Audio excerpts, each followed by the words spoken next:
Hello and a very warm welcome. I am Rishi Sharma. And I am Vishakha Thakur. So market tanks after Trump signs executive order to establish strategic Bitcoin reserve.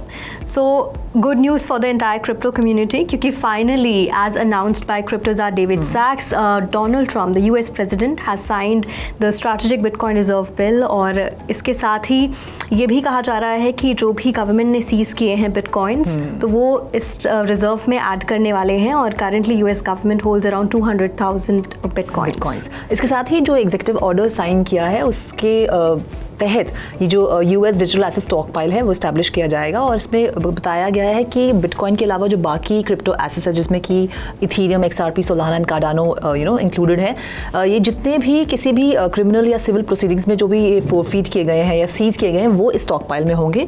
और इसी के साथ अब government इस stock pile में add करने के लिए कोई भी नया डिजिटल एसेट परचेज नहीं करेगी, यानी कि अब से US government Ethereum, Solana, Cardano या XRP को इस स्टॉक पाइल में ऐड करने के लिए परचेज नहीं करेगी। और जैसे ये खबर आई उसके बाद हमने देखा कि बिटकॉइन $5,000 से गिर गया, $90,000 पे था, $85,000 पे आ गया, लेकिन उसके बाद थोड़ा रिकवर होकर वो $88,000 पर भी आ गया।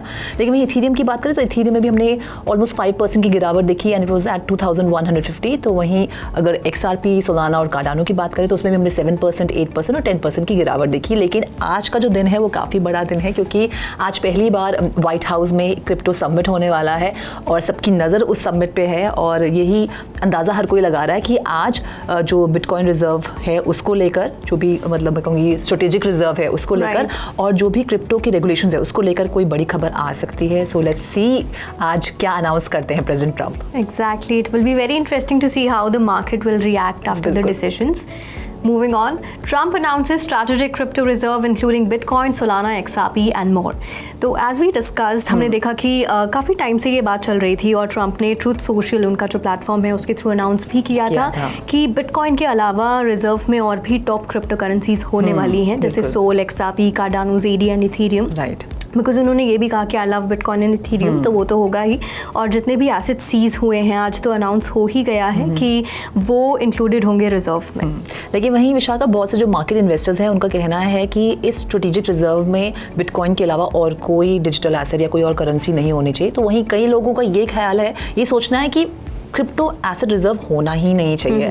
बट एक्चुअली क्या रुख लेता है ये बात और ट्रम्प का क्या डिसीजन है, क्योंकि अल्टीमेटली तो वही मैटर करेगा। तो आज के देखते हैं कि क्रिप्टो समिट में क्या डिसीजन आता है और एक्चुअली में रिजर्व में कौन कौन से क्रिप्टो करेंसीज होती हैं और कौन सी नहीं होती है। Right, moving on, Metaplanet, Remix Point and Kango increase Bitcoin holdings. तो हमने देखा है कि जो कॉर्पोरेट बिटकॉइन अडॉप्शन है वो बढ़ता जा रहा है और माइकल सेलर इज़ बाइंग। तो जापानीज़ जो माइक्रो स्ट्रैटेजी जिसे कहा जा रहा है Metaplanet, it has also started acquiring bitcoin और उनका टारगेट भी है कि 2026 तक उनको 21,000 बिटकॉइन बाय करने हैं। सो नाउ हमने लास्ट 3 आई थिंक एपिसोड से वी आर डिस्कसिंग और अब फिर से इस वीक में उन्होंने बाय किए हैं सम 497 बिटकॉइन वर्थ अराउंड $44 मिलियन और एवरेज कॉइन जो प्राइस रहा वो $88,000 के आसपास रहा। तो जो नया एक्विजिशन है, नया परचेज है, उसके बाद उनका पूरा स्टॉक पाइल हो गया है ऑफ बिटकॉइन इज 2,888। तो मतलब थोड़ा बहुत पास पहुंच रहे हैं वो अपने टारगेट के। And this they have bought at an average price of $84,127। और इसके साथ ही जब बात करें तो एक NYSE लिस्टेड कंपनी है, it's a Japanese company, Cango incorporation, उन्होंने भी दिलचस्पी दिखाई टुवर्ड्स बिटकॉइन एक्यूमुलेशन और उन्होंने भी कुछ 427 बिटकॉइंस खरीदे हैं फॉर $40 मिलियन। तो ये तो हम समझ गए हैं कि जो सारी फर्म्स हैं they are very bullish about bitcoin and I think वो अपनी वेल्थ को डबल करना चाहते हैं विद बिटकॉइन। सो हर कोई बिटकॉइन आराम से बहुत दिल खोल के खरीद रहा है। Yes, so we discussed about MicroStrategy और एल साल्वाडोर भी बिटकॉइंस बाय कर रहा है। Then we spoke about Cango. तो अब Remixpoint has also started acquiring bitcoin और अभी उनका जो रीसेंट परचेज था वो अराउंड 39.37 बिटकॉइन था और अब उनका जो टोटल है वो मोर देन 500 बिटकॉइंस जो है वो हो गया है। Okay, moving on, New Hampshire Bitcoin bill passes through House Committee in a landslide. A New Hampshire House Committee passed the US state's Bitcoin Reserve Bill in a 16:1 vote on March 5th, making it the latest US state to send a Bitcoin bill to the House for a full floor vote. The House Commerce and Consumer Affairs Committee's passing of House Bill 302 makes it one of the 7 live US states bill to have made it to the House according to the Bitcoin laws. सो हमने देखा कि out of 30 US states 18 US states ने already file किया है for bitcoin reserve bill, और काफ़ी next stages में भी गए हैं, लेकिन इसमें से 5 रिजेक्ट भी हुए हैं। तो अब जो न्यू हैम्पशायर का बिल है वो फाइनली अब 16-1 वोट जो रेशियो रहा वो रहा, और फाइनली अगर अप्रूवल मिल जाता है, अब सबका फ्लोर पे वोट होगा, तो it will be very positive for the environment.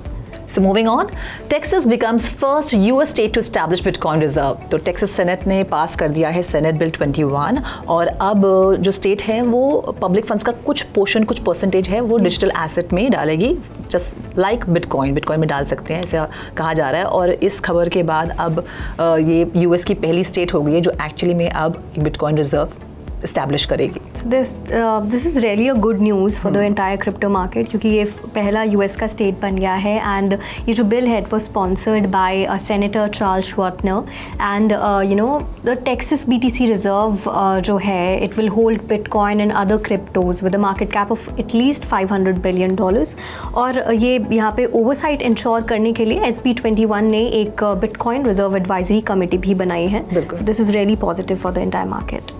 Moving on, Upbit overtakes Binance as the leading XRP market in holdings and trading volume. तो ये बहुत ही सरप्राइजिंग खबर है कि साउथ कोरियन क्रिप्टो एक्सचेंज है Upbit, वो Binance से ज़्यादा XRP होल्ड करती है। और जो हम बात करें अगर XRP की ग्लोबल ट्रेडिंग वॉल्यूम की, तो उसका भी 14% से ज़्यादा का शेयर Upbit एक तरह से कहूँगी कि कंट्रीब्यूट करता है। तो it's a big news, and also ये कहा जा रहा है कि ये इसलिए हो रहा है क्योंकि लेटली एशियन कंट्रीज़ में जो है वो क्रिप्टो की जो ट्रेडिंग है या कहीं इन्वेस्टमेंट जो है वो थोड़ी बढ़ रही है। राइट, तो XRP की हम बात ही कर रहे हैं। Upbit ने रिसेंटली कुछ 30 million XRP worth $95 million move भी किए थे, raising speculations about the kimchi premium जो कि डिमांड को ड्राइव कर रहा है। और kimchi premium basically is a term जब साउथ कोरिया में जो क्रिप्टो एसेट्स है they trade at higher prices other than the prices that are actually there in the entire world. तो वही है कि अगर साउथ कोरियन ट्रेडर्स अगर बहुत ज़्यादा अभी भी XRP को होल्ड करने लगेंगे या परचेज करेंगे, तो ये माना जा रहा है कि XRP की जो प्राइस वॉलेटिलिटी है वो बहुत ज़्यादा इंटेंसिफाई हो जाएगी। Right, moving on, World Liberty Financial scoops up $21.5 million of crypto ahead of White House summit.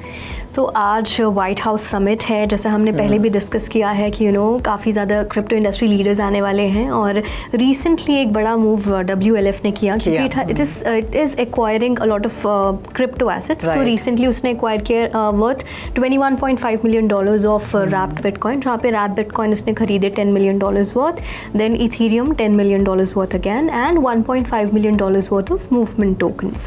तो बताया जा रहा है कि एक नया newly created multi signature wallet था, उसके थ्रू ये ट्रांजैक्शन की गई हैं, और इसमें अभी फ़िलहाल $35 मिलियन के USDC अभी भी उसमें है। और अगर बात करें कि इन टोटल WLF ने कितना ज़्यादा इन्वेस्ट किया है इन तमाम क्रिप्टोज़ में, तो उसका जो आंकड़ा है वो करीब $78 मिलियन के करीब ये पूरा फिगर है। So it is yet to be seen कि क्यों वो दूसरे टोकन्स में भी इंटरेस्टेड हैं। और रिजर्व की बात की जाए तो टॉप 5 क्रिप्टो करेंसीज के नाम आए हैं, but World Liberty Financial backed by Trump is already buying other crypto currencies as well. So moving on, hackers launder most of Bybit's stolen crypto worth $1.4 billion। जो हाल ही में हैक हुआ था Bybit पे $1.4 billion का, तो बताया जा रहा है उसमें कि उसका जो इनफैक्ट मैक्सिमम नहीं पूरा का पूरा जितना भी प्रोसीड्स था वो फिलहाल मूव हो गए हैं, और उसे हैकर ने बिटकॉइन में कन्वर्ट कर दिया, जो कि पहला स्टेज होता है ऑफ मनी लॉन्ड्रिंग प्रोसीजर और ऑपरेशन इफ़ यू से। और उसके साथ ही ये भी बताया जा रहा है कि उन्होंने जब इसे कन्वर्ट किया बिटकॉइन में या फिर ये प्रोसीजर शुरू किया, तो they used a service call EXCH। और लेकिन ये करते समय जो इन्हें बहुत दिक्कत भी आई, बहुत ज़्यादा डिले भी था, क्योंकि इतनी बड़ी लार्ज वॉल्यूम के ट्रांजैक्शंस ये सर्विस होल्ड नहीं कर पा रही थी। And also EXCH know your customer जो था KYC प्रोटोकॉल को फॉलो नहीं करती, तो इसीलिए यू कांट फाइंड आउट कि आइडेंटिटी क्या है हैकर की।